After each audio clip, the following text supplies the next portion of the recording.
Siyempre, para naman sa ating good news, huling Misa de Gallo sa Calasiao, dinagsa ng mga deboto. Para sa detalye, narito si Idol, Tita Ronnie.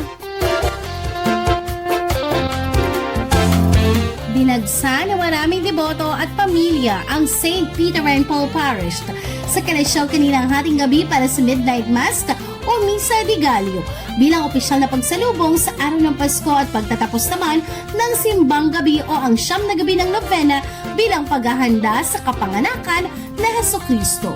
Ramdam sa simbahan ang kasiyahan at kagalakan habang sabay-sabay na umaawit ang mga mananampalataya at taimtim na nakikinig sa homily. Sa pagtatapos ng huling misa para sa Pasko, nagpasalamat ang pamunuan ng simbahan sa matagumpay na pagdiriwang.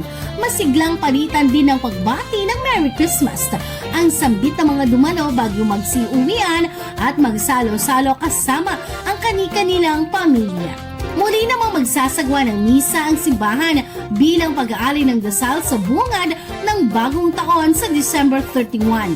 Nananatiling isa sa pinakamahalagang tradisyon ng simbahan ang simbang gabi na nagbubuklod sa mga deboto sa ngalan ng pananampalataya, kultura at pagkakaisa bilang pinakadiwa ng Pasko. Yan ang ating good news for today. Ako si Idol, Tita Ronnie Tatak, IFM. IFM News. IFM News. IFM News.